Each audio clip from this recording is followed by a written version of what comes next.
Welcome to Raven Talk, the official podcast of the Raven Tribe. The Raven Tribe is a home for warriors on the path, and is dedicated to training warriors for the battlefield of life.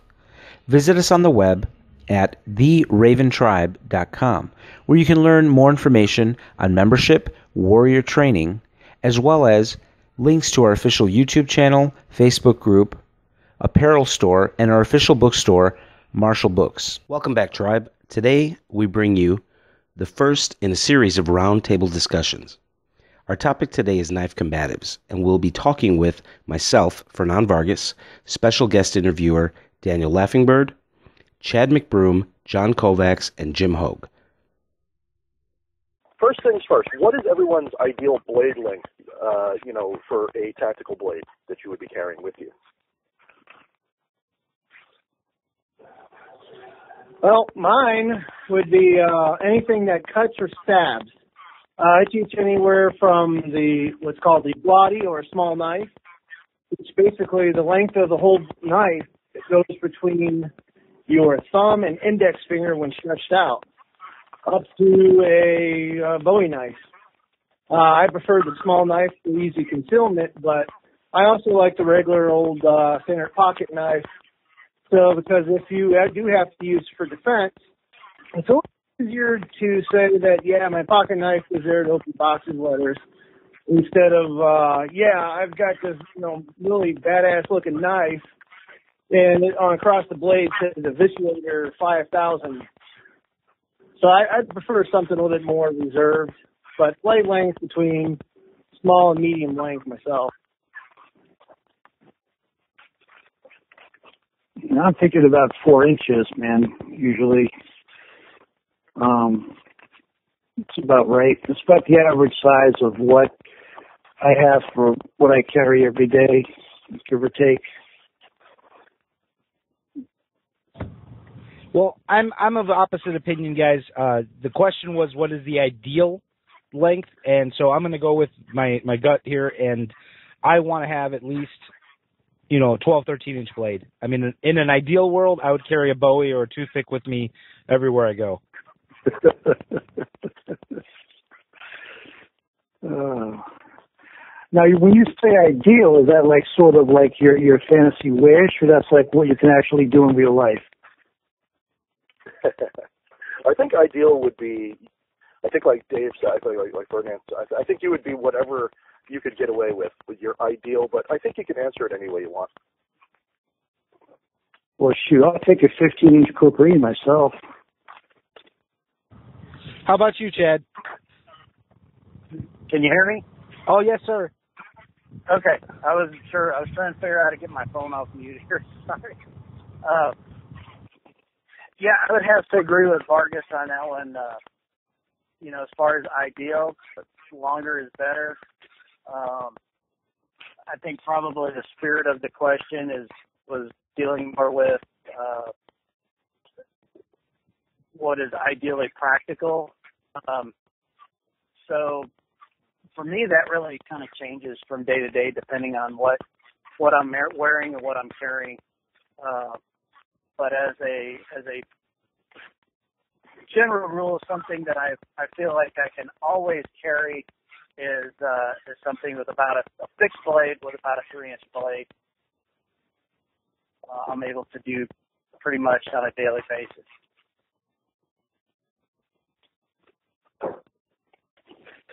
Yeah, I'm mostly trained with swords and larger blades, so I'm going to have to go with Mr. Vargas on something as big as my forearm if I can sneak it. But minimum, I wouldn't go any shorter than 4 inches. I live here in New York, and it gets cold, and people wear thick clothes, and if you have to defend yourself, that can limit your target if you have a very short blade. So, yeah, I would definitely go something big. I like swords, man. That's my vote. Okay, so the next question, what preferred footwork, do you think is crucial, and how much time do you spend actually training the footwork? Is it a major component of your training or just part of it? So go ahead. Well, in my system, the Pangasanan system, footwork is very important, especially the triangle footwork. My guys, when we go to defend off, let's say a number one, we definitely hit the triangle and try to move out of the way. And with each cut, we use a triangle movement or a chain step to get out of the way. So, and footwork for me, that is the first thing we do when we warm up, is we go through the triangle footsteps. So it's very crucial. And it also teaches you not just to how to attack, but also to evade while attacking.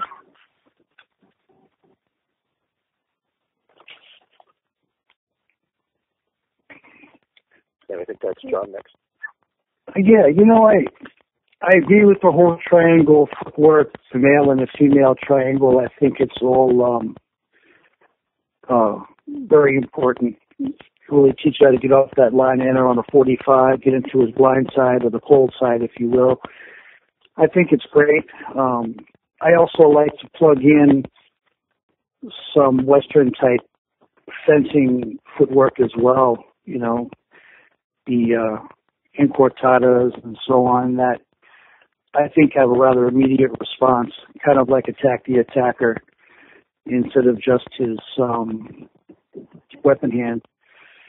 So sometimes I'll plug in a little bit of the Western fencing footwork, not so much the classical, or not classical, but the Olympic style piece back and forth, but more of what a fencer might have used when they were actually fighting, to save their lives. So some of that Western fencing footwork is plugged in absolutely. So definitely work on that. Well, let me go on record as saying I think footwork is probably the single most important aspect of blade fighting, even, more so than the blade itself. So with that said, I think that footwork is the most prominent thing that I want to focus on when training guys. And as far as the hows, I really try to focus on, extreme mobility and natural movement. It's something that comes from the Native American background that I have in the Native American blade arts, and I learned it there, and I've stuck with it ever since. It served me real well in training. So I would have to say the natural footwork. We don't use the triangle footwork as much as some of the Southeast Asian systems. So I'd have to go with that. Yeah. So I use really kind of a hybrid of a lot of what you guys have all talked about. I do incorporate a lot of the triangle footwork. Also do a lot of linear footwork, as well as the Native American style footwork that Vargas talks about. For me, what I focus on a lot is the angle of movement with the footwork and using the footwork to put you at the right angle for your attack or for your counter or your defense, or whether that be a purely defensive movement or a counter attack.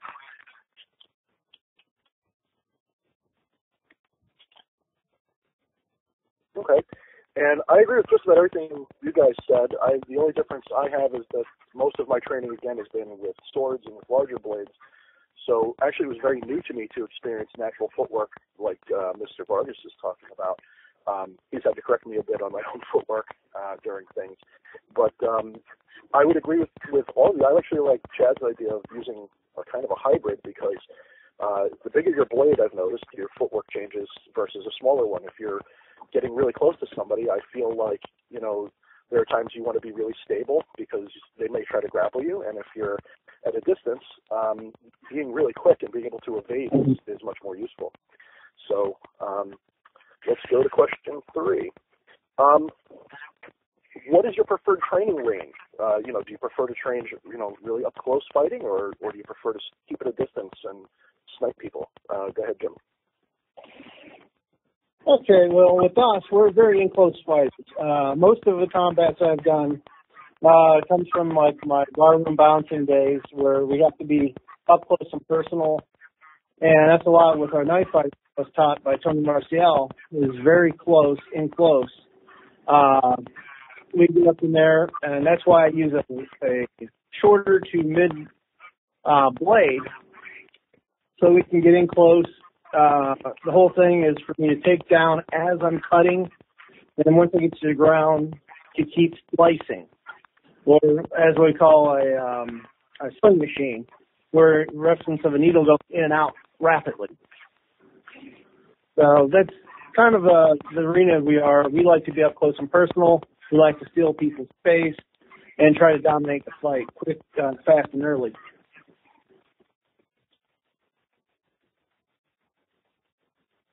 So if we're talking, knife fighting, and you have to earn that rites of passage to get from that no man's land up until you get right in someone's face. But if,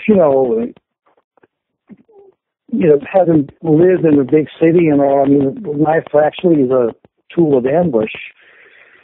So there wasn't a whole lot of time for, the movie style preparatory thing. You just, you get ambushed, and you deal with it best you can, if you can, kind of like what I'd call FOP or fresh out of prison. You're not going to have a whole lot of anything in terms of preparation. It's like those videos we see online all the time, the work and what doesn't work when people are demonstrating the blade. So for me, it's an up in your face kind of shanking mentality. There's nothing pretty, point the end goes in this way. So I don't know if that answers the question or not, but, that's what I'm thinking. Well, for me personally, because I don't come from, a military background, and I'm not looking to end things that quickly, or as John said, the fresh out of prison mentality, I prefer to stay in the long range. The way I see it is if I'm in close, I can get him, but he can get me too. And if I'm at the long range, if I have, any amount of training, it's a lot easier for me to kind of manage the engagement at that range. I can choose when I want to expose myself as long as I'm able to maintain the range. I can pick my shots, find the right time, to come in and out. So for me, I think I would put more weight on the long range in my training.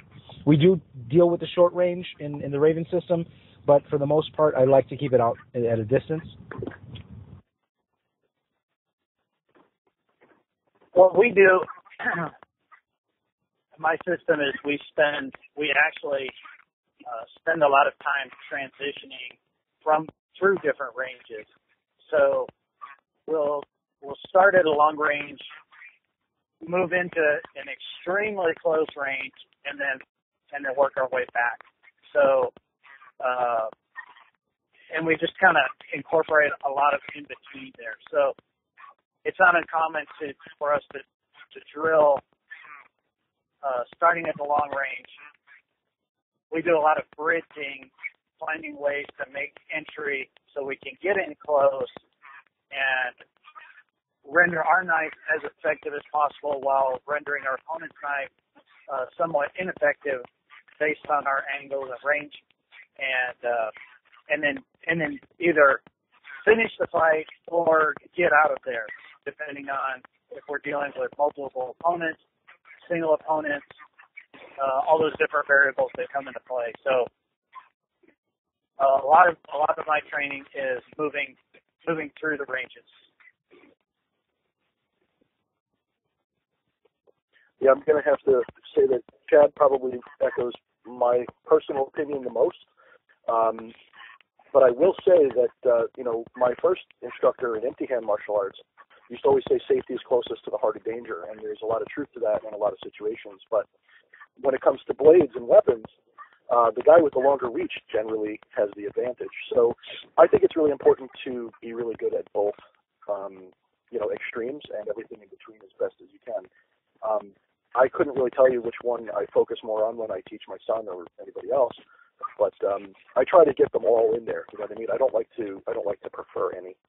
Do you guys train with grappling techniques? Do you guys use, not just maybe using your live hand, your empty hand, but do you also train, takedowns and things like that? Or do you think that's necessary, and why not? Okay, well, with us, we do everything from when we do our cutting patterns. We have what we use a live hand for, we call tiro mano, which means push hand. which is used to push the guy to help offset, because if he can't get his base balance or able to turn, he's more ineffective. And that's one of the theories of the system, is base balance turn. You take one of those away, the guy is hard for him to move, hard for him to counter, because in order to fight, you have to have one of those three. We also do a lot of takedowns. We have hill trips. We take them down where we can get more on the top. We use the beset from the slot. And as we beset, we're cutting the throat on the way down.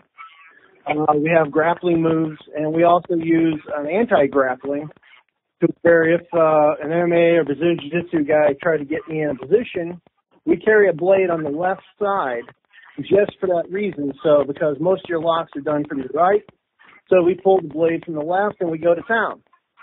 So, yeah, we also do a lot of grappling holds and grappling on the ground with the blade, karambit, and our regular trainers for like our spider clips. So that's my answer.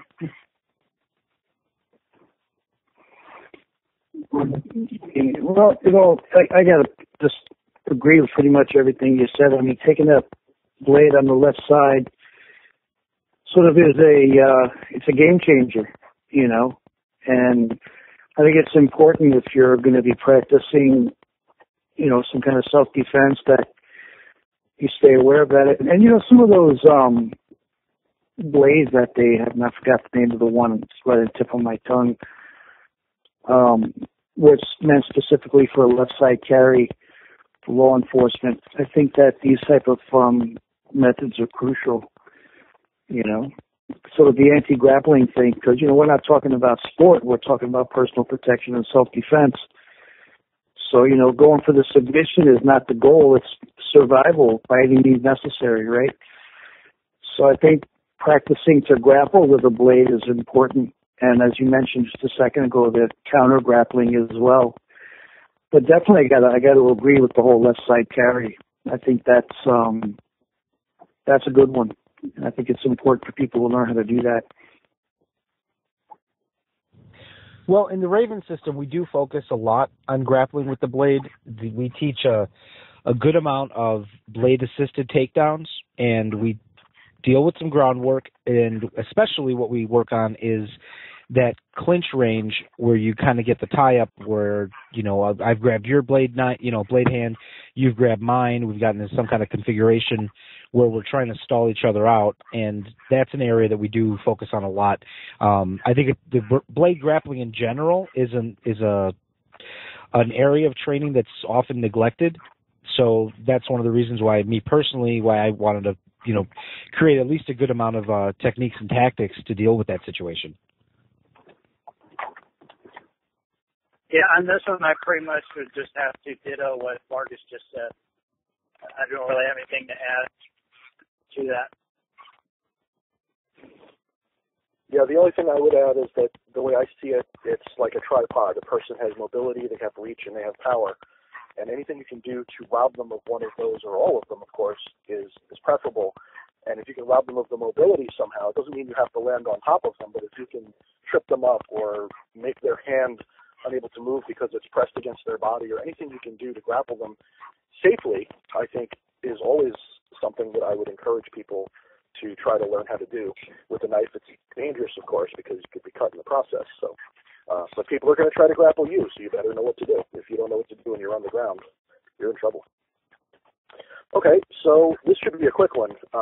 Folder versus fixed blade. Which one, if you have a preference, and why? I'm going to have to say fixed blade. The thing is, you don't want even though you have a lot of blades that lock, sometimes that locking mechanism can fail. I would rather have a full metal blade from tip to tip with either a paracord handle or a nice polymer grip handle so the hand won't slip. Wood gets a little sweaty, can slip down. I actually knew a guy who was working with a live wood blade and actually slid down and cut his fingers. And then I've also known some people that actually have a lock blade fold back on their fingers. So to me, fixed blade all the way. I don't know, when I'm at work or I'm doing my daily, you know, chores or activities throughout the day, I have no problem with a good folder.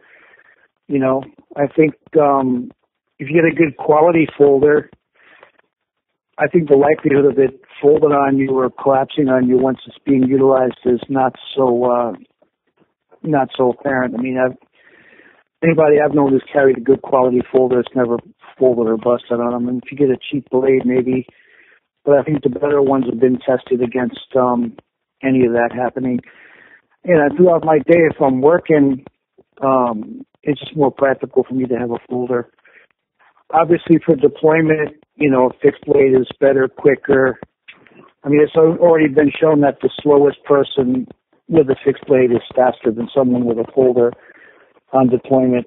So definitely, if we're talking about, you know, best case scenario, I think I'd rather go with a fixed blade. But in my everyday carry, it's typically going to be a folder. So that's my 2 cents.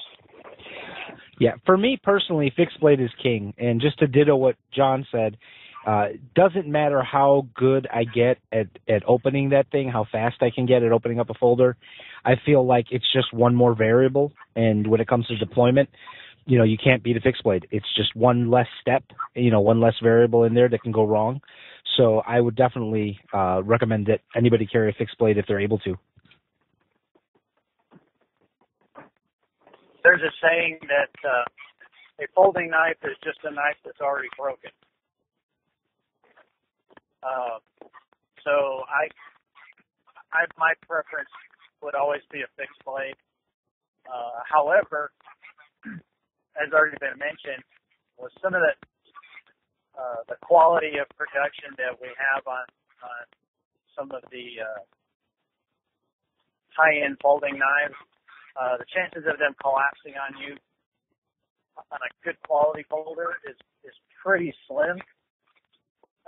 So I actually, on a daily basis, I typically carry a minimum of one fixed blade and usually at least one folding knife. So I'll usually have a folder as a backup, and as well as I'll use my folder as my daily utility knife. It's kind of my all-around knife for doing other odd tasks, and you know, keep my fixed blade dedicated as a defensive blade. But going back to the speed, you know, to reiterate on the speed of deployment, it's really hard to really hard to beat a fixed blade. However, I will say that I think I can deploy my Fox 599 Karambit faster than I can deploy my fixed blade knife in my normal concealed carry configuration. So I'll leave that.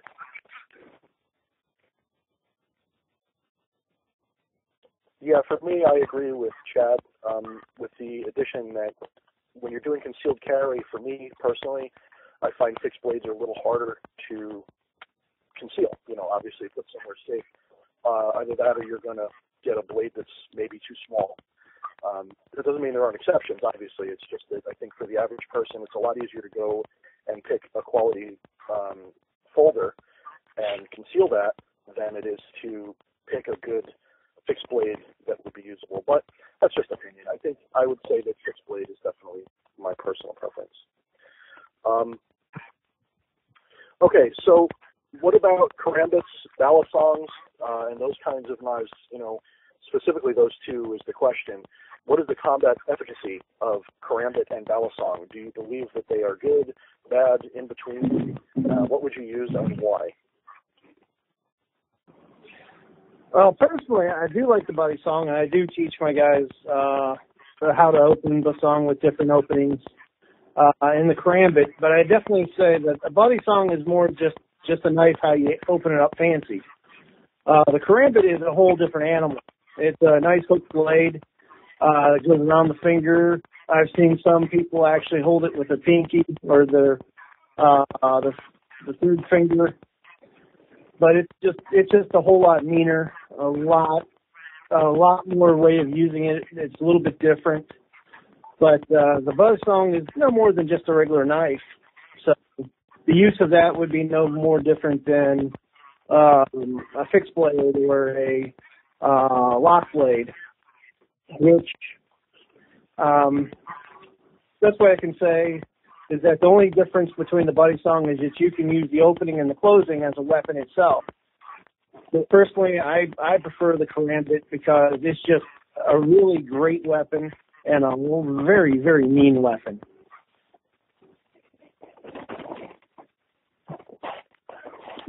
You know, the strength of a body song is also its weakness. I mean, that little pin that acts as the fulcrum for opening and closing is both good and bad. And depending on the quality of the body song, that could be a big question. I know from what I've seen in the Philippines, and I was stationed in the Navy over there, there weren't a whole lot of fancy openings with the people and use of the body song there. They just flipped it once to open it, and it was done. I think more of the American Hollywood thing, you know, is a selling point for the body song. And all of these drills and uses for how to open and close, I think for the most part are meant for creating familiarity and feel for your weapon, to know where the blade's going to be and where the tip's going to be and so on. So to me, that's more blade familiarization than anything else. But definitely, the quicker you could open it and utilize it, the better. As for a Karambit, I've never been huge as a fan for a lot of the fancy hand changes and templates and twirling and all of that. I mean, from what I've done in my own research in the Karambit, it was meant as a weapon of assassination. You know, you're walking by your intended victim, you disembowel them, and you keep walking. You know, there was never any real art necessarily originally developed around it. I mean, it was just meant, quick and dirty, get in, get out. So a lot of the stuff I see today, both a lot of the FMA people out there and so on, a lot of it is just good marketing, how to sell something that's a fancy, cool, in vogue, in fad weapon. But, I'm not a real big fan of anything fancy, open, get the job done, go home. So to me, a lot of that, all the drills and stuff, again, is be familiar with your weapon, blade familiarization. Beyond that, I don't think it's anything more than just a nice toy. Granted, it's nasty and all of that, but, it's not my absolute favorite be-all and end-all thing to carry, not by a stretch. That's my 2 cents. Well, as far as the Bali song, I really have nothing to offer here. It's a weapon I don't play with. I don't train with it. I have to kind of echo John's thoughts that it's just a regular blade. It's going to function like a regular blade once you get it open. So I don't really have any particular thoughts one way or the other on the Bali song. As far as the Karambit, I think the Karambit is an awesome tool if you're using it against somebody that is not armed with a blade. I think it works great in close. There's a lot you can do with it. It offers a lot more control than a traditional straight blade. My only concern is that when I've worked Karambit against straight blades in training, I usually come out on the losing end of that, and I don't like that. I think that it limits you to the very close range. I don't think that you can work, the mid and especially the long range real effectively with that weapon. So with that said, I mean, if you're carrying it as a self-defense tool, yeah, it's awesome. If you're going to use it to duel anybody, then probably not going to be the top of my list on what I'm going to choose. So the Karambit and the Bali song, lots been said about them. One thing that I will say is that they both, as different as they are from each other, they both have the same weakness. And that is the user. And we as users have managed with both of those, generally speaking, in the martial arts world, have turned those those tools into very complex skill sets that are unnecessary. We do a lot of fancy things with the balisong. There's a lot of fancy things that are done with the karambit. And, it's already been touched on. A lot of it, it's just fluff. It's, look what I can do with a knife. A lot of the practicality in combat application isn't there. With that said, I'm not a big fan of the balisong.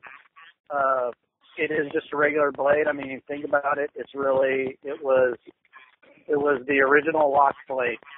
It was the original folding knife, essentially, and we've turned it into something way beyond that it was never intended to be. The karambit, I am a very big fan of the karambit as a defensive blade. Like Vargas said, it's not a dueling blade. You will come out on the losing end every time if you're using it as a dueling weapon. But as a defensive blade, I think it's actually very hard to beat, especially if you're avoiding all of the fancy stuff that's commonly taught in conjunction with the karambit, and you teach from a practical standpoint. It's a very easy weapon to teach, especially to somebody that already has some basic striking knowledge of stuff. I can take somebody and teach them how to use a karambit in about 20 minutes. And so those are some of the things I like about the karambit, as well as its retention capabilities. The finger ring really makes it a weapon that you can retain during the fight. And Chad, let me jump in there. If anybody listening is a fan of the karambits, make sure you check out our episode on the Arc Karambit on the Raven Tribe YouTube channel. Thank you. Yeah, I'm going to have to ditto Mr. Vargas and Chad, of course. I agree with both of you the most.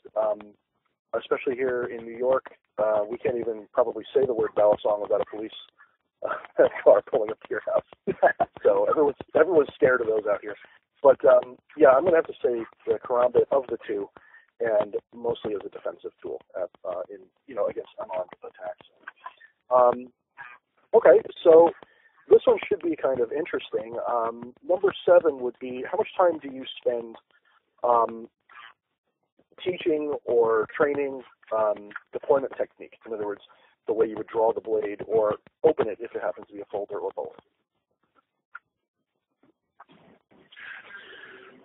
Well, with me, I teach deployment, also transitioning from one weapon to the next. So it's one of the things that we really hit on, and basically where you can draw it from. Even our trainers have the wave features, so we can put them in our pockets. And I have my guys wearing sweatpants that have pockets, so we can practice the real-life deployments and under a lot of situations, a lot of grappling situations, in close clinch situations.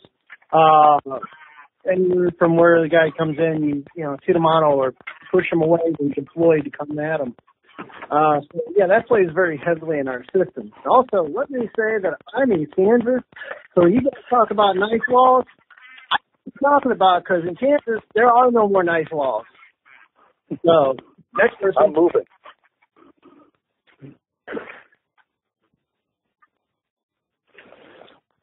I think deployment is highly undertaught. I mean, I can't tell you how many countless schools I've seen or visited or whatever that I was at, and they've already got the blade out and they're doing their techniques, their drills, whatever they're doing. But when you ask them, okay, what are you going to do about deployment? How are you going to get your weapon out? I mean, they're kind of like clueless, man. They really don't do it or don't practice it nearly enough. And they just have the assumption that, by an act of God carrying the blade is going to find its way by some miracle into their hands when they're under stress.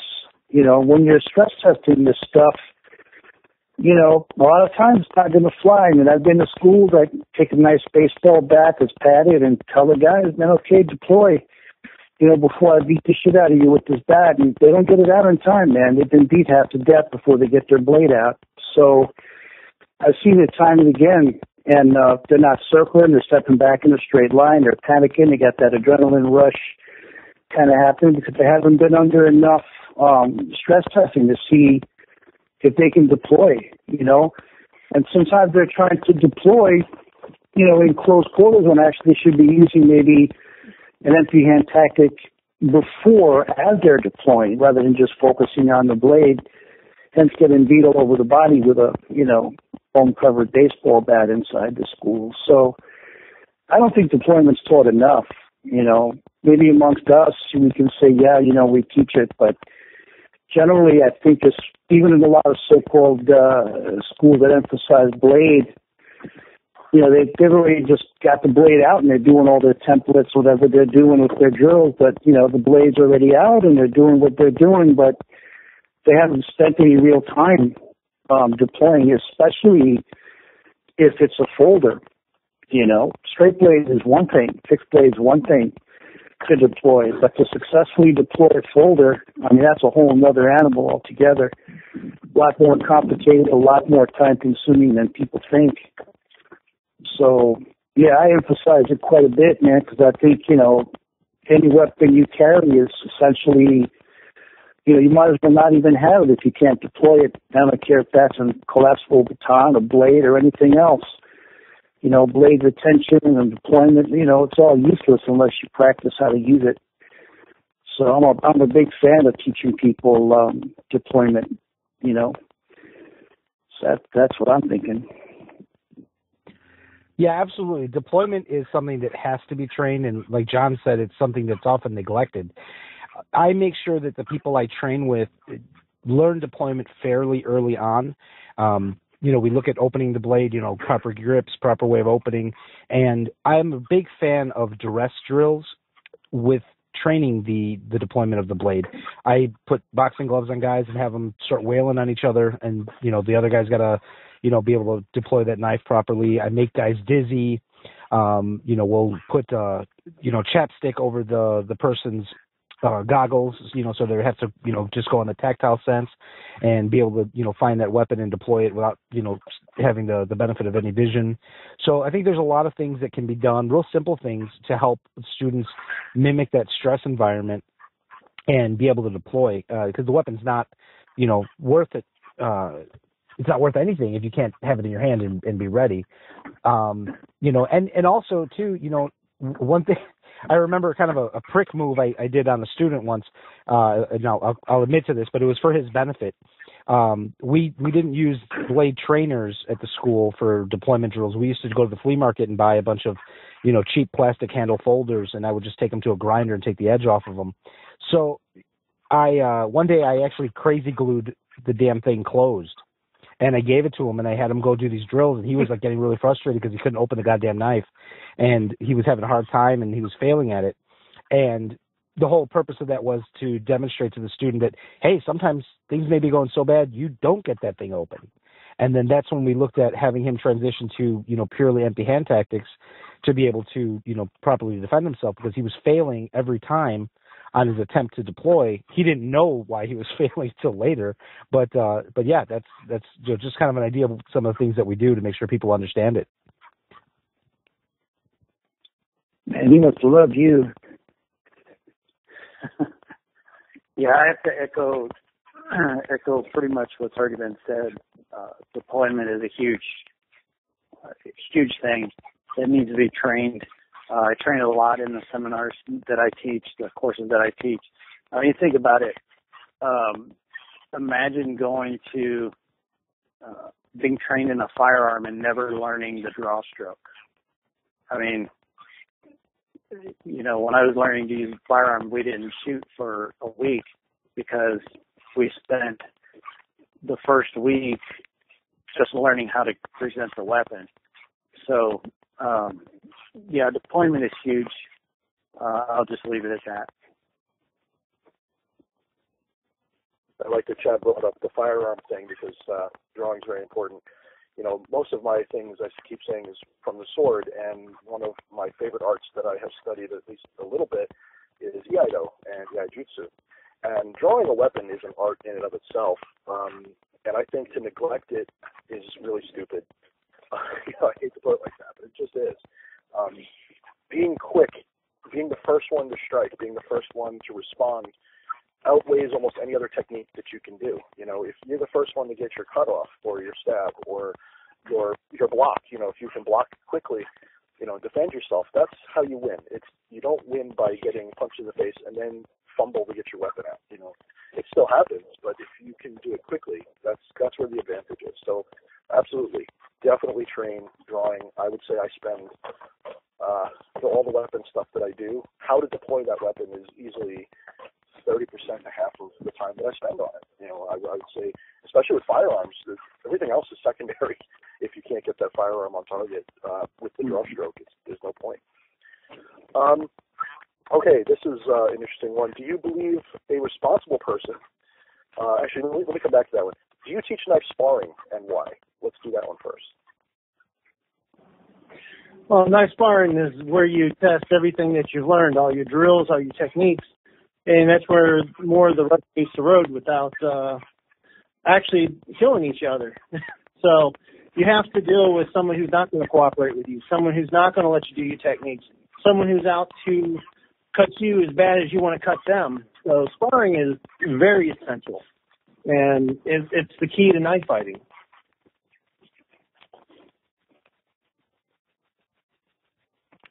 I think sparring is important. It's like anything. I mean, how are you going to know what's going to work for you and how to specialize in what works for you in terms of your own techniques or strategies and so on if you don't stress test it?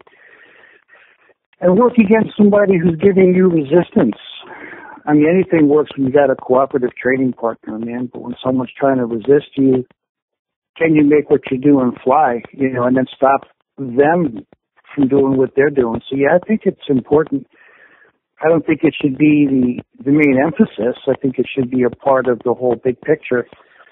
But I do think it's important. I mean, it's like practicing judo and all you're doing is uchikomi and you're not actually out there doing randori. I mean, come on, man. How are you going to know what's going to work and what's not going to work? You got to go out there and test it out, you know. So I think it's important. But again, I don't think it should be overemphasized. It should be a part of everything, but not, you know, the only thing you do. Because, I mean, come on, let's face it, even during World War II, how many incidents do we have recorded of people who actually fought each other as enemies in a so-called knife duel? I mean, I don't even know what it is, but it can't be more than a couple, if any. And that's during a big war. So, you know, we're not living in the Renaissance era going out and having a duel. So quite often the knife to me is a weapon of opportunity and an ambush weapon, you know. So, you know, that to me should be more of a predominant factor in your training and so-called sparring, because, you know, how often is that going to happen in the real world? Not negating that it's important to develop certain skills in your sparring and your knife fighting. But again, I'm saying it shouldn't be the main thrust of what we do. Well, I want to start my response with a little bit of a clarification. I think of what most people consider to be sparring is what I call having a match or having a bout. And I don't consider that to be the same thing as sparring. Sparring to me is a drill. And I learned this from an old boxing coach, and he told me once, he said, you know, every time they get in there in the ring with gloves and they're hitting and they're doing a sparring session with air quotes, you can't see my fingers here, there's a goal to that sparring. It's goal-based. You know, person A is going to work on these things, person B is going to work on these other things. They both know about it, they're both conscious of it, and they're in there to get a more live environment, but they both have a game plan of what they need to work on. And in that sense, it's a drill. What most people call sparring is just having a match or having a bout. And people can have bouts and matches for 20 years and never really learn from it. You know, it depends on, I mean, somebody that's insightful, you know, may pick up things or be able to see things as, you know, they do it over and over again. But for the most part, it's not really a learning tool. It's more of a litmus test, but it's not a learning tool. The other thing that I have concerns with in terms of what most people call sparring is that it builds as many bad habits as it does good ones. Sparring or bouts or matches will help you to develop a lot of attributes. It'll help you develop an eye to a very different level that you can from other types of drills.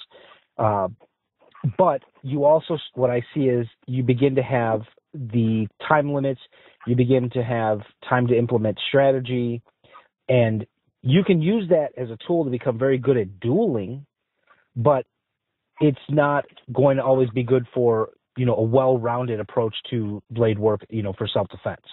So kind of like John said, most of what we as civilians are going to run into is not a duel. It's more of kind of an ambush. So that's one of the things you might want to keep in mind. But with that said, somebody that has done a lot of good sparring, drilling, proper, things and guided through that sparring with a good coach is going to have a lot of attributes, and they're going to be very difficult to deal with, in other scenarios. I kind of liken blade sparring, somebody that's good at blade sparring or has done a lot of blade matches as kind of like a Golden Gloves boxer. Okay. And then we've all learned kind of one step, by the numbers, self-defense techniques, and they have their place and they work, and you can get really good at them. Now go and try that against a Golden Gloves boxer. That's going to be really freaking hard to do. Your success rate's going to drop tremendously. And the reason is the boxer has developed attributes, to a much higher level: speed, timing, distancing, just that feel and understanding of a real live, real-time environment. Those are all some of the real benefits you can get from sparring. But again, it's a double-edged sword. You have a lot of negatives. What's going to happen a lot of times, if you're not guided correctly, you're going to develop the mindset of somebody that wants to have a match instead of somebody that wants to take another guy out in a street fight. So you got to be careful with it. That's pretty much my 2 cents on it. Yeah, once again, I pretty much have to echo everything Marcus just said. As much as I enjoy doing it, I don't do a lot of sparring in the traditional sense that we think of as Marcus described as having a bout. I don't do a lot of that with my guys in training for mainly the reasons Fernand just explained. It can develop a lot of bad habits, and it can make somebody become a very good dueler and very good at strategy and, when they're squared off with a guy with a knife. However, that's not what we find ourselves in our American environment. So we do a lot of drilling, attribute-focused drills and controlled sparring, if you will, that works on specific attributes as opposed to two guys facing off and going, okay, ready, go. So that's my thoughts on sparring, knife sparring. I'm going to keep my answer pretty short. No, I don't do sparring, but I do pressure testing. I don't think real sparring. Sparring can be a fun thing to do. I shouldn't say that we never do it, but I would say we don't do it as a training tool. We do it more for just a fun activity to learn timing and stuff like that. And this is, again, maybe with larger blades. But, yeah, I would say the more realistic I can get things when I'm teaching you, at least after you've developed the basics, the better. And sparring isn't really realistic at all. When I was taught empty-hand fighting, you put on some gloves and you start punching at each other, and it doesn't hurt, and you can just keep going all day. At least it didn't hurt me. And, I used to say to the people, if I punched you once or elbowed you once in the nose, somebody my size, you're not getting a point. You might have to go to the hospital. So there's a big difference between sparring and reality, and that's why I don't really teach it. Okay. The next question, do you believe in responsible people learning kind of controversial things like sentry removal and, things like that? And if so, why? And if not, why? Well, the thing about it is, sentry removal, what's the sense? It's, unless they're a soldier and they have to remove sentries or special forces or something like that, I really don't see the sense of it. But I understand that, some people like to learn it because a lot of the sentry removal techniques go back to World War I and World War II, stuff like that. But a little adult who has no felonies, who's not always in trouble with the law, just a law-abiding citizen, I really don't see the sense in saying they can't. But the sense is why. That's my whole thing. And I'm going to have to get off here because I have an inbound life flight I have to deal with. James, you still there? I'm here. Okay, you got to sign off, James? I have to sign off. I have to deal with an inbound life flight coming in. Okay. Thank you, Jim, for being on with us today. Go save some lives. All right, man. Go get it. Bye. I guess it's my turn then? Go ahead, Yes, John. sir. No, I'm thinking, we're researchers, right? We do the scholar thing, we research, we read, we do the practice, and we see books like, Cold Steel and all these things that talk about combatives, and I don't really see a need for something like that unless you're military, unless you have a very particular deployment rationale for something like that. I mean, is it fun to know as a novelty? This is what they did back in the day when Fairburn was alive. I think that's cool, but is it something that you need to teach? And not really. I mean, why? I remember watching a guy who was a grandmaster in this particular art, and it was there in Chicago, and he was teaching these little kids, how to use some bizarre weapon. And he was telling them, they were like 11, 12, 13. He was telling them, if you take this and puncture his spine with this, he won't be able to shit for, forever. I mean, why are you telling young kids that if you took this weapon and did this particular thing, that this is what is going to happen to your attacker? I mean, I thought that was completely bizarre and unnecessary. So, that goes back to my whole theory, and you got to qualify your audience. I mean, there are some things that are appropriate for law enforcement, some things that are appropriate for military, and some things that are appropriate for your average, if I can use the word average citizen.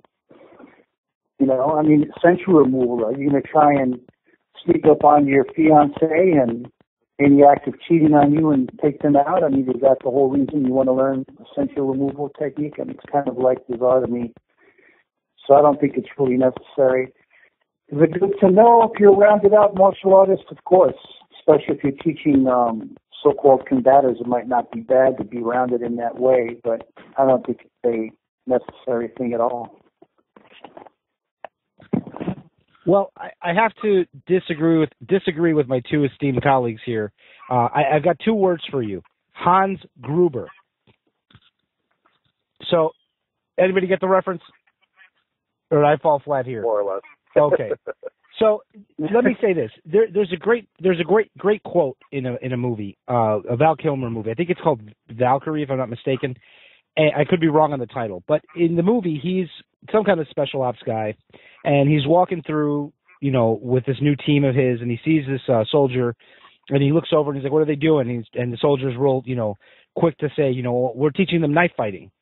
And he looks at her and he says something to the effect of, "Don't teach them to knife fight. Teach them to kill. That way, when they meet a knife fighter, they can send their ass to hell." I make no excuses for what I teach. I make no qualms about what the knife is. From my perspective, a knife is a lethal force tool, period. End of story. It does nothing other than butter my bread. The only other function it has is to butter my bread. Other than that, the only function that weapon has is to kill another individual. It's a form of lethal force combatives. Obviously, we train people to understand when it's applicable, when they can do it. I could probably going to piss off a lot of people, but anybody out there that is using a knife as a less lethal tool, I just disagree with you. I think you're looking at it the wrong way. I don't use my firearm and, I'm going to shoot him in the leg. It's a less lethal application of the weapon. It's the wrong application of the weapon. So with that said, essential removal, is it something that we should or shouldn't learn? Hell, we're teaching people to kill from the front. Why not teach them to kill from the back? I mean, if this is something that you've deemed legally, morally, ethically as the course of action that you have to take to protect life, then you should know how to do it from any position. What happens if you have a home invasion? You're on one floor, you see, you're aware that people are in your home, and you're able to sneak up behind the guy. Why not have the skill to take care of that the correct way? If you are, let's say, something that's very, very topical right now, active shooter situations. If you can get behind somebody, do you want to know the correct way to do this? You ask us as teachers to teach you the correct way to do it if you're standing in front of the guy. So why not know how to do it correctly if you're standing behind the guy? Again, it's something that, is not going to be applicable every day. But then again, when is knife fighting applicable every day? And keep in mind, if you're doing it from the front, from the side, from the ground, from standing, or from behind, it's all the same thing. You're using lethal force to defend yourself or to protect yourself or protect the lives of others. So I think the more important question is not should you learn how to do these techniques, but know and learn when is appropriate morally, ethically, and legally to execute these kind of techniques. And that's all I got to say on that. Well, this is the thing that sucks about going right after Vargas, because we talk so much on a weekly basis and we tend to think so much alike that it keeps taking all my answers before I get to them. So, well, Chad, you could, after this round, please take Jim's spot. But yeah, I mean, Fernand, you just pretty much hit every point that I was chomping at the bit to make, including the active shooter scenario. And what I heard from my first two colleagues is, unless you're involved in war, what is the point of teaching sentry removal techniques? I would argue that we are, in fact, at war right now. We're at war with a whole lot of people that want to kill us for no other reason than the fact that we live in the United States of America. And,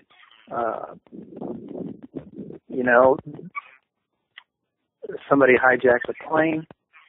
You got three guys that hijack the plane. Of course, how you get a knife on the plane, I'm not quite sure about that, but you might be able to rip something off of the plane that you can use as an edged weapon. An active shooter, whatever it might be, when you're dealing with multiple bad guys who are actively trying to kill people, and it may work to your advantage to remove one or as many as you can silently without alerting the other guys as to your presence and your whereabouts. Right? If I'm dealing with three active shooters and all I have for whatever reason is a knife or some other tool or some other improvised weapon, then the last thing I want to do is not take that person out quietly. So, and in fact, most of my edge weapon strategy when I'm teaching class is to fight from behind the guy. That is my safest place when I'm dealing with somebody that's armed with an edge weapon, is behind them, because their arms don't bend that way. So, actually, any way that I'm fighting, whether it's with an edge weapon or empty hand or whatever, if I'm behind the person, they can't see, they have a difficult time reaching me. They have to turn and adjust their positioning. They're going to be blindsided when they do. And so that is the best safest place for me to fight. That's where I want to try to get to in any confrontation. So, yeah, it really doesn't come down to, these techniques are more lethal techniques. It comes down to you're using a deadly weapon. You're teaching people how to use a deadly weapon. And, a sensory removal technique is if you're legally justified to use a knife, to use deadly force, then you're justified to do it from behind, just as justified to do it from behind as you are in front of the person. Same thing if you're dealing with a firearm. All right, you're just as justified to shoot somebody in the back as you are in the front. If you are at that point legally justified to use deadly force. So, yeah, that's my 2 cents there. You talk about going after Mr. Vargas. I got to go after both of you. I want to give Mr. Vargas a standing ovation for his first response, because that's my opinion also. I'd like to add that, when you train empty-hand fighting, especially grappling, you don't say, I'm not going to learn how to choke you out with a rear naked choke because it's wrong. You train that just as diligently as you train all the other things, because, one, it teaches you how to apply that in a situation where you might need it. So in this case, sentry removal, like in a home invasion or an active shooter, you bet if I can get behind an active shooter and stick my blade in his kidney and twist it left and right and pull him down before the other guy hears it, you bet I'm going to try to do it if I have the emotional strength to do so. But the same thing, if I'm in a confrontation and I'm afraid to use deadly force, I don't want to be a murderer. You know what I'm saying? I'm not saying that someone should train to be a murderer and go out and kill innocent people with sentry removal. I'm talking about, what if you're kidnapped? These are very outside the pale circumstances to begin with, but so is any violent confrontation. They don't happen every day. And if you let's say you're in the Caribbean, you get kidnapped and you manage to break free, and the only thing you have, maybe you picked up a pencil or a knife, you've got a chance. Wouldn't you rather be able to know how to do that effectively and not just, I hope if I stand on here it'll work? Don't you want to know where that vital spot is and how to keep them quiet and keep control over them while you're doing it? Because people don't go down with the first stab in most situations. I've watched a lot of closed circuit footage of violence, and as a bouncer, I've seen people take a lot of hits. People don't go down from 1 or 2 cuts and a stab, okay? They can take 10, 20. I mean, it happens. So wouldn't you like to know where you can cut them and stab them so that they don't put up a fight that will actually endanger more lives than if, you know what I'm saying? If you can stop that conflict quickly and maybe even instantly with 1 cut, why wouldn't you? Okay, so I'm going to jump to the next question here. Children and knives. How young should children be to learn to use a knife in a warrior capacity, not just dueling like as a toy?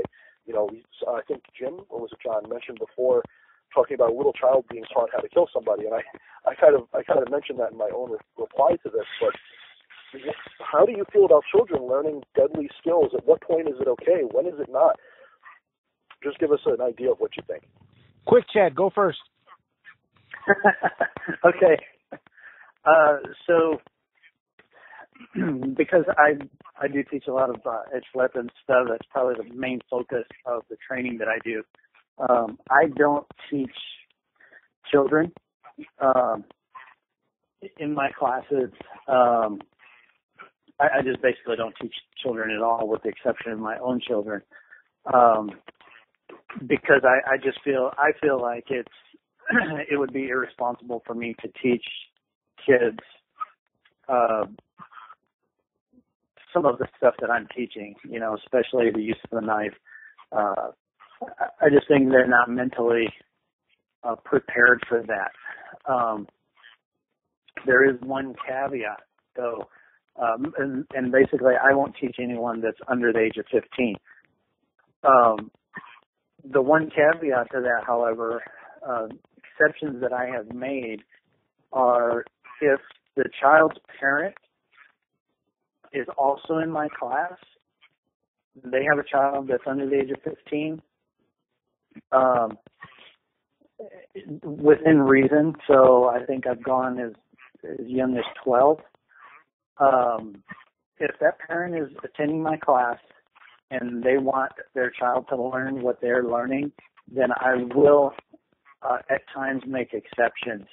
And because the way I see it and the discussion that I've had with the parents are, number one, the parent is in my class with their child, so they know exactly what is being taught to their child. So that they can't come back later and say, hey, my kid just stabbed somebody at school because you were teaching them how to use a knife.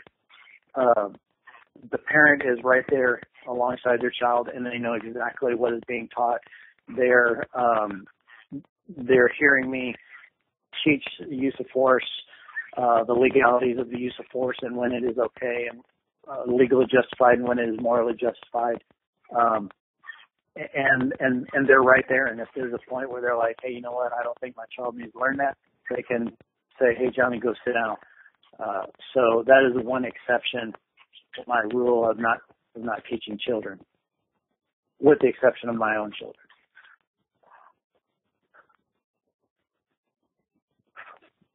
I don't teach kids. End of answer. That's a simple answer, John. Yeah, I don't teach kids, period. So I don't care. Yeah. Well, I want to chime in with what Chad was saying. I think that it's an entire Pandora's box to teach children knife work. And there's alternatives to it. Most of foundation material with a blade can be taught, with a stick. I think that that's probably the smarter and wiser route to go.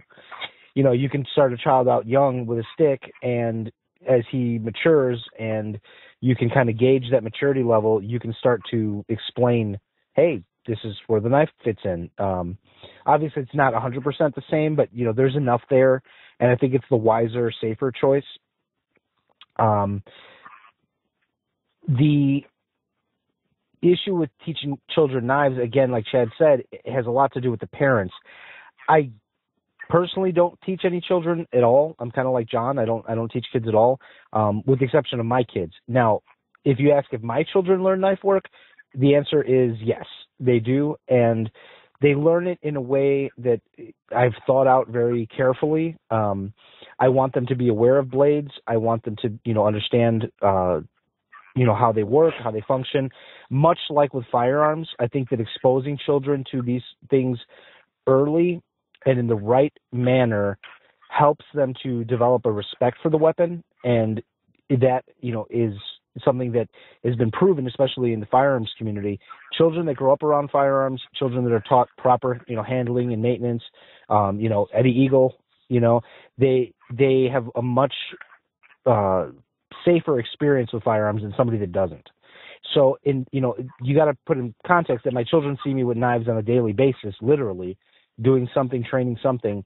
I would much rather include them to an extent in my training so that they don't, look at the knives one day and say, hey, let's do what Daddy was doing, and they don't know what they're doing and they get hurt.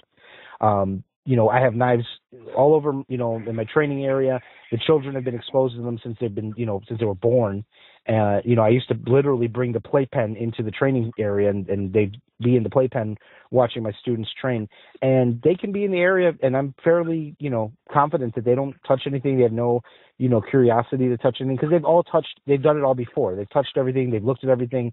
I've let them feel stuff, let them work with things, in a very controlled environment, very highly supervised environment. But I think that in general, my kids, knock on wood, because kids are kids and they do have weird ideas. But I think in general, it's something that has made them respect, the training weapons that they see that Daddy has in the training hall. The other side of teaching kids, and again, this is a very personal choice, is that children, by and large, are the most vulnerable members of our society. With the exception of maybe somebody that, is elderly or somehow, differently abled and not able to, have full range of motion, children are the most vulnerable. And if a child can use an improvised edge weapon, like a pencil or keys, something, a screwdriver, something like that, to thwart off an attempted abduction, that's something that, on a personal level, I'd rather my child know it than not know it. And, my family's a little weird to begin with. I mean, our neighbors, I don't know what they must think of us, but, 3 times a week we're out in the backyard, we're throwing knives at a target. And again, it's something very supervised. I'm there with them. They're not allowed to do it. I put away, they have their own, throwing blades. And when we're done throwing, I take them, I lock them up, and they don't have access to them when I'm not home. It's something we do as a family, and we do it, I coach them. But it builds some familiarity. Again, I'm not teaching them, down and dirty knife fighting, but I teach them, the basic angles of attack. Most of the time they're using a stick when they're doing it. They get to handle live weapons when they, go to the throwing target and they're throwing at the target. So it's just something that kind of brings it along slowly and in a supervised manner, but I think I've had good results with it just as far as, my own experience with my children. Now, I was raised in a family of people who hunt, use firearms, and all this kind of stuff. So on a personal level, and I'm going to distinguish this here, on a personal level, I think that a fear of weapons is instilled in people at a young age, and that fear of weapons leads to a kind of sheltered mentality where they don't understand how to respond to them, both defensively or if they just see one laying on a table or whatever. And from that perspective, the first time I handled a firearm, I wasn't even in preschool. I fired my first rifle. It was a .22. It wasn't the biggest thing in the world, obviously. I wasn't given a bazooka. But I was shown how to fire a gun at an early age. I had my first pocket knife on my first hunting trip with my father when I was maybe 7, I guess would be about that age. And I shot my first animal when I was 12. I believe that warriorship starts from the crib. I believe that someone needs to be trained the ideals of it very early, and I don't mean in an aggressive way. I don't mean to say, here's a knife and push it into your enemy and kill them. No. I'm saying a person needs to be comfortable with the yin and yang of life, with life and death. You need to understand that this weapon is a tool, and it can be used for good, and it can be used for evil. You have the life-giving sword and the life-ending sword. You have all these different ideals. I think that as a teacher, I don't teach martial arts to children under 12, period. I won't even talk about it. If a parent comes to me with a child under 12, I say no. And that doesn't mean that a child can't learn martial arts at a young age. It's just that the kind of thing that I focus on requires a kind of sophisticated intellect to grasp some of the things. They need to understand, when it's appropriate to use force. That doesn't mean that there aren't martial arts little kids can learn. I'm just saying that a person who is under 12 won't understand the appropriateness of those systems. Just like a person who's, say, under 15, 16, 17, 18 won't necessarily understand the appropriate time to use a blade or a gun. So from that perspective, I will personally teach my own children, or a friend's child, or a student's child, just like Chad said, any martial art, be it with a weapon or otherwise, if I am requested and if I personally feel that they are mature enough to handle the concept. I have videos of me sparring with my son, training with my son, doing things with my son with sticks and things like that. And we go at it very easily. And he started with lightsabers. He just enjoyed the concept of lightsabers. So I didn't start him with a katana and say this is the same thing. I said, here's a lightsaber. And we played with it. We have a good time with it. And whenever possible, I interject reality, that is real technique, into the fun, into the play that we're having. So when he's holding the sword incorrectly, the lightsaber incorrectly, I try to posture him how I would be postured with either a kendo stick or an actual katana. And similarly speaking, now that he's 14, and I gave him his first sword to train with, he's ready for it. He's not scared of it. He's not afraid of handling it. And he's absolutely 100% responsible with it. He wouldn't be that way if I waited until he was 14 to introduce him to the concept of weapons and violence in general. He's actually one of the most gentle people I know. It's one of the hardships I have teaching him is that he's not aggressive like I am. I'm the opposite. If I get threatened in the right way, I get aggressive very quickly. He will shrink away, and I have to train him to that. And every child is different. And so that's why I think my answer has two different aspects to it. You can't teach someone weapons unless you can trust them with them. But if we're teaching someone martial arts, period, if we trust the child enough to teach them how to punch and kick and throw and grapple, we can lie to ourselves and say that we're teaching them only defensive arts, but let's be realistic. You're teaching them to attack as well. And if you can't trust them with punches and kicks, why would you trust them with a gun or a knife? So publicly, my public opinion is no, I won't teach a child a weapon. Because if a parent walks in on me teaching a child a weapon and saying, okay, this is where you stab them in the throat, I'm going to get sued or I'm going to get shut down, and maybe rightfully so in the society we live in. But on a personal level, I don't have a problem with it. In fact, I encourage people who have a similar mentality as most of us here to not be afraid of teaching at least our own children how to use these things. And that's going to be my answer on that subject. I just want to know where you got a lightsaber, because I want one. Wouldn't you like to know? I'd like to know too, because that's probably the coolest weapon in the universe. No, it's one of those little toy ones, of course, but man, I'd probably be laughing my butt off there. We all know we all want one. Another question I had that I wrote was live steel. In my own training, and I'm actually going to not give my answer, I'm just going to give my brief opinion on it first, because to me it's an important question.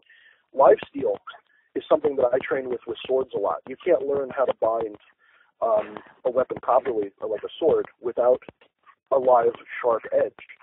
Do you feel that a similar concept applies to smaller blades like knives or machetes or smaller? Or do you only use blunt training weapons ever? And if so, if you only use those blunt training weapons, how do you simulate the sensation that a blade-on-blade has? And how do you get people over that fear of encountering an actual blade? Because nothing will get you ready for dealing with a real blade than a real blade. So how do you guys approach that question?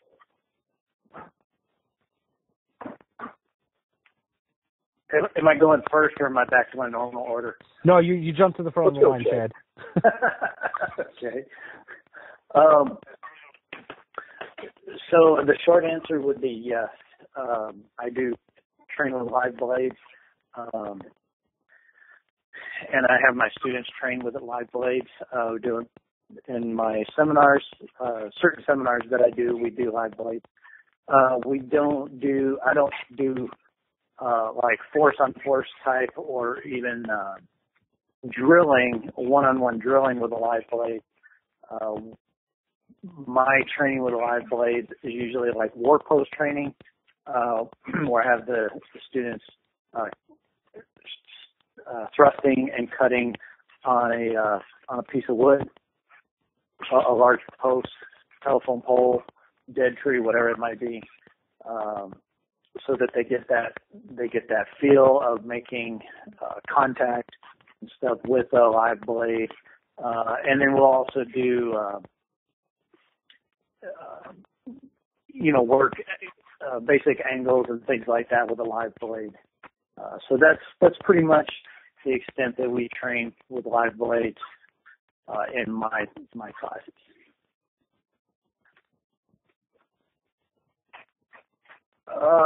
So the question is, do we teach live blade? Is that really the gist of the question? Well, the crux of it really was in a lot of sword schools, you will use a live sword because, at the advanced levels, obviously, not when you're first starting out, because there's a certain way that they feel both in how they are used for cutting, but also when the weapons clash. Now, obviously, with knives, it's going to be a little different. But say with a sword, when two sharp edges meet, they bind, they stick together a certain way that you can't simulate with a blunt weapon. Now for knives, this is obviously different because you're not necessarily binding as often, if at all. But even with that said, do you use in your training methods live sharp blades for any of it, whether it be force on force or, striking parties? Well, I think, this is a pet peeve of mine. I mean, the stick is not, representative of a blade. I mean, the blade is a blade and the stick is a stick. So a lot of people will say, we use a blunt impact weapon and it really represents a sword. Well, no, it doesn't, because you have to cut to cut. You have to thrust to thrust. So certainly thrusting somebody with a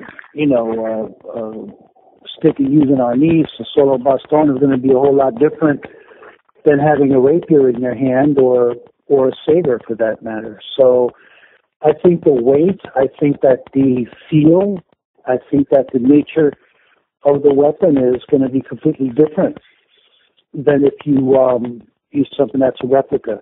I'm not saying you should use a live edge necessarily for the potential for injury, but you could certainly slow it down and practice your, Yaido-like, Yai-Jitsu kind of method in your practice.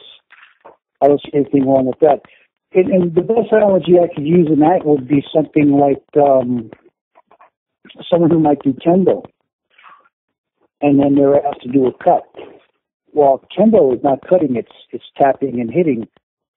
So if you get somebody who's only done kendo and they're asking to do kamashiwara or practice test cutting, they won't be able to do it because they're just completely different things altogether. So, I think it's important to do test cutting. I think it's important to take cardboard boxes and things that replicate the human body, whether it's taking occasionally a big old slab of beef and cutting it, telephone books, whatever it is that can get that feel for what it's like to actually cut and thrust. I don't see anything wrong with that, You can set up different stations for cardboard tubing and flat cardboard and so on, and practice your cutting and your thrusting. You can even do it off of the deployment, as we talked about earlier. So really, that's really annoying. Who's doing that? I'm not sure who that is, John. But, well, Daniel, to answer your question about the live blades, I make a distinction between steel and live blades. And when I say live blade, I'm going to refer to a sharp blade with an edge.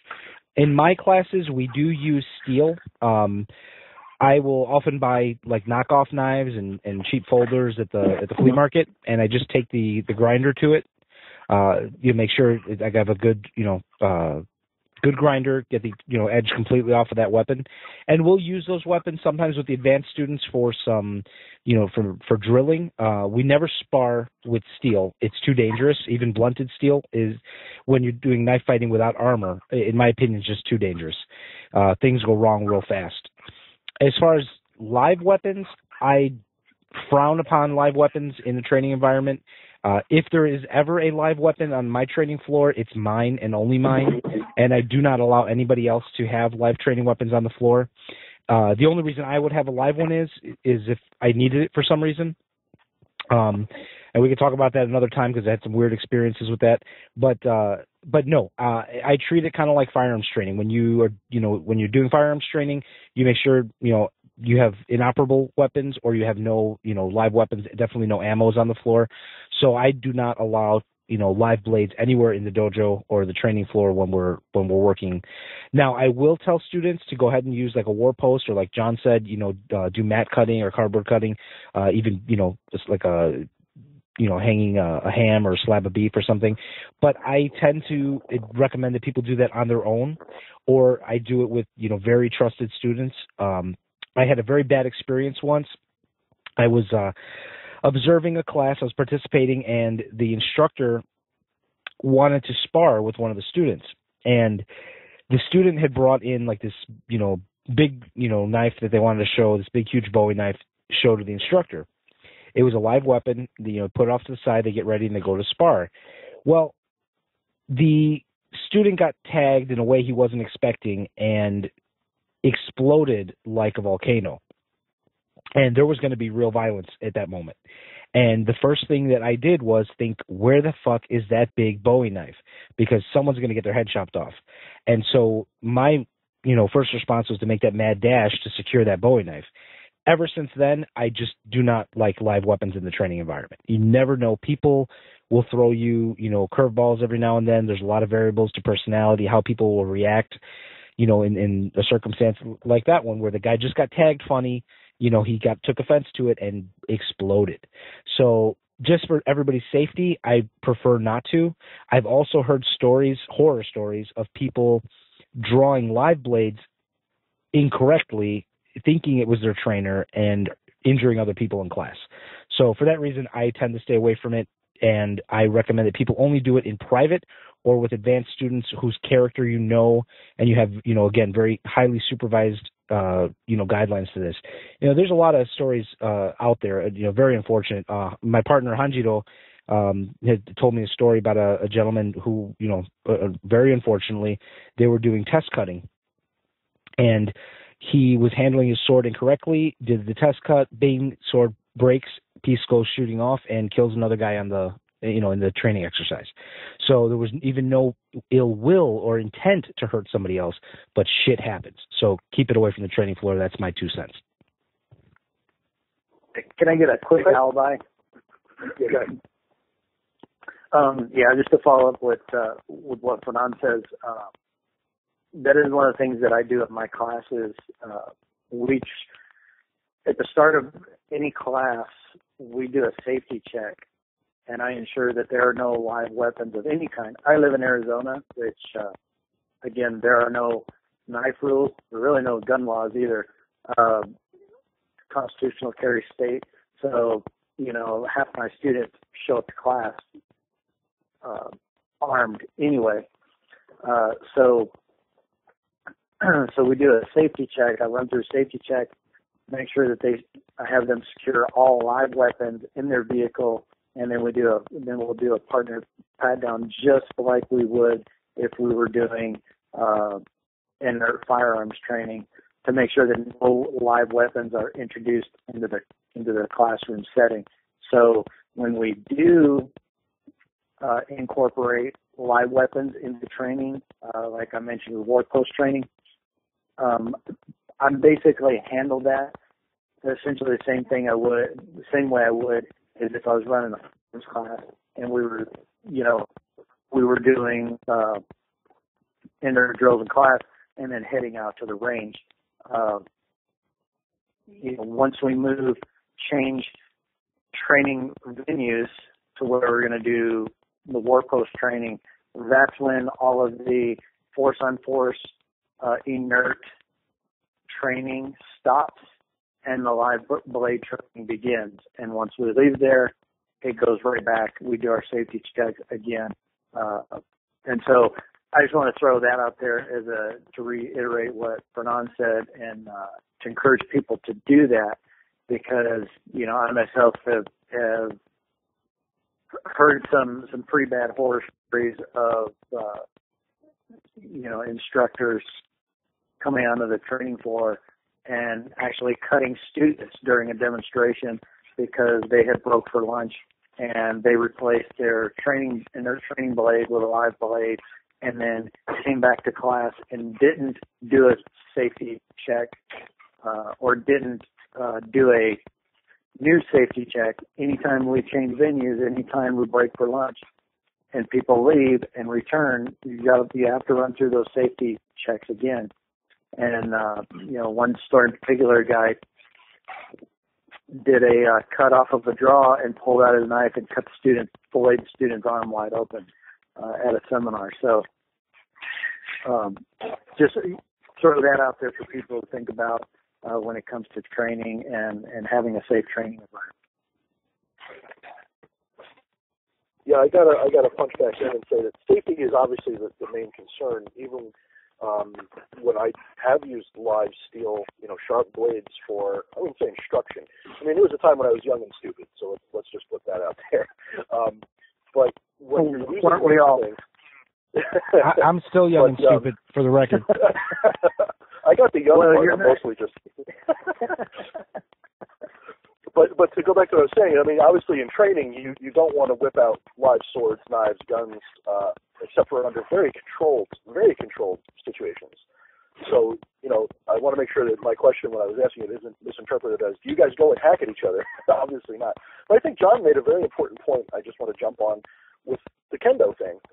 As someone who does Japanese sword to a certain extent, that's one of the first things you notice when you transition from using kendo as a stick to learning kenjutsu or learning how to fight with a long sword versus just a stick. That's very different. And the way that you cut, you can't learn that by hitting something with a stick. You just can't. You can get the flowery motions. You can learn how to manipulate the weapon. But until you've had to draw the weapon through a hunk of meat or some other resisting target, you don't know what it's going to feel like. And part of the problem with that is when you're dealing with a person that's also moving that is trying to resist you.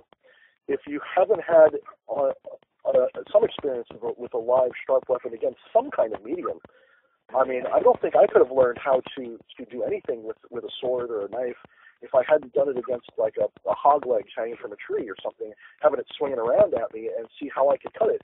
Because, you know, a glancing cut doesn't do anything with a lot of weapons. You have to really get a good cut in there. It doesn't necessarily need a lot of power. But if you're just touching it with a sharp edge, it's not going to do anything. You have to draw it through. You have to hit with force.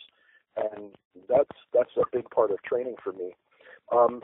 So if you don't mind, I'll be jumping to the next question. Well, Daniel, let me throw something in there before we go to the next one.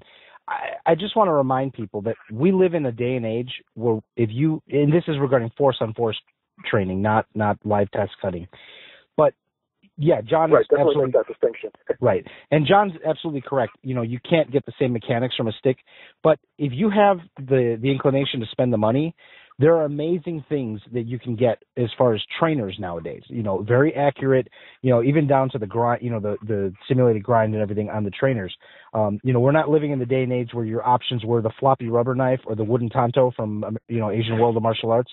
Those days are behind us. Yeah, I remember that. Yeah, so we have options. So if you want to get something, you can get, you know, blunted steel. You can get, you know, fantastic aluminum trainers that simulate what you need to do. So just want to throw that out there. Yeah, and I'd jump on that one more time and say I have a whole bunch of katana, and one of them I took a grinder to and took the edge off of for just that purpose. Okay, so let's go to, I have, I guess, 3 or 4 more here. I guess I'll just go with the next one. What's your favorite style of blade and why? So we kind of covered that already with the length of blade. You guys kind of answered that. Do you guys want to do that again with more specific, or should I go to the next question? Next question. Can you repeat the question for me? Yeah, because originally the very first question I asked is what is everyone's favorite length of blade? But on number 12 we have what is everyone's favorite style of blade? So I don't know if that's a question you want to answer, so I'll just put it out there. If you want to answer it, go ahead. Yeah, I'll go ahead and answer that one.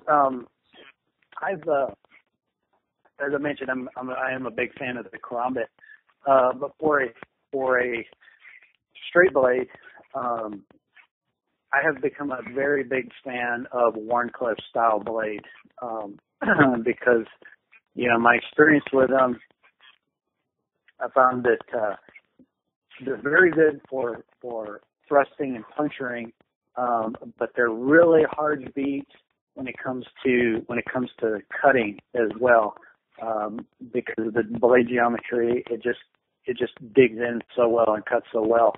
I mean, really, outside of a more hooked, you know, hogbill Columbus style blade, I don't think there are many cutters out there that beat the Warncliffe. So I've increasingly become more and more fond of the Warncliffe. Well, for me, as far as folders go, I am extremely partial to the Cold Steel Voyager, the large one, and for also, you know, the Spanish Navaja is an awesome folding knife, you know, very old style folding knife. And for fixed blades, I'm just a traditionalist. You know, I'm a big fan of the American Bowie. That's all I got there. Yeah, can't go wrong with a big Bowie. For me, I'm going to go with mostly CRKT stuff. I like the Clever Girl for my fixed blade carry if I can fit it and conceal it. For my really big knife, if I really don't care, people see it or not, or if I'm wearing a lot of clothes, I'd go with the Hishwa because it actually, or the Hisho, depending on how you want to pronounce it, by CRKT, which is basically like an Otondo. It's a really big. It's like the Japanese buoy. It'll take your hand off. It's nasty, but it's got the similar aesthetic that I always go for in Asian weapons. Yeah, I would go with. I'm the generalist. I don't really have a preference. So long as it cuts and thrusts well, I try to make it work. So let's go with throw knives. Do they have a role in practical use? So do you use them? Would you use them? And under what circumstances? What kind of knives? Sorry, throwing knives. Oh. geez, I like anything with an edge, man. Whether it's a throwing knife or a regular knife, so I like everything, man. But I think throwing knives are fun. I think they teach a lot of good skills. It's enjoyable to go out there and practice. I don't consider myself the type of person who would throw a knife necessarily in reality. But I think it's fun. I think it's a good adjunctive skill. Certainly teaches you blade balance and all of those kind of things. And it's fun. It's enjoyable. It's having a good time. I don't know how much practicality there is to it, but it's definitely something you can do as an adjunct. That's the best I can say about that. John, I've heard a rumor that you've gotten it down pat and working your kukri as a boomerang. You're telling my secrets now, man. Inner circle stuff, right? Inner circle. I call that the Hungarian-Australian method of the kukri. I'm writing a book on it. I'll hit you a side talk. You don't worry. And the cool thing is, man, we do it on horseback, which makes it even more difficult, you know? Awesome. Well, I personally, I think with any area of training and any question you can ask, the question should not be answered as yes or no, but when and why. Would I throw my blade if I have one blade and the guy's 6 feet away from me? No. Do I have two blades and maybe the guy is drawing a firearm and he's 12 feet away from me? Yeah, I might think about throwing it at that point. So I think it's a skill. It's something to have in the toolbox. I like it for recreation. Like I mentioned earlier, my kids and I throw for recreation and just to get them kind of acclimated to working with blades. But it's something to have in the toolbox, definitely. Yeah, I would have to pretty much ditto that answer. I think it's a good skill to have. It's something that teaches you blade familiarity and balance, and or gives you a better understanding of the blade's balance. And it's a good skill to have in the toolbox. But yeah, it comes down to the when and why of why would I throw it? What are the outlying circumstances and what is taking place at the moment? And so yeah, that would be my answer. I think as a go-to skill, it wouldn't necessarily be the most practical way to use a knife, but I think there are possible combat applications to it. Yeah, I mean, given the right circumstance. Yeah, I mean, after being introduced to blade throwing by a young Lou Diamond Phillips via Young Guns, how can you not want to throw a knife? Exactly. Thank you for joining us for the first part of this roundtable discussion on knife combatives. Stay tuned. Part 2 is coming your way very soon.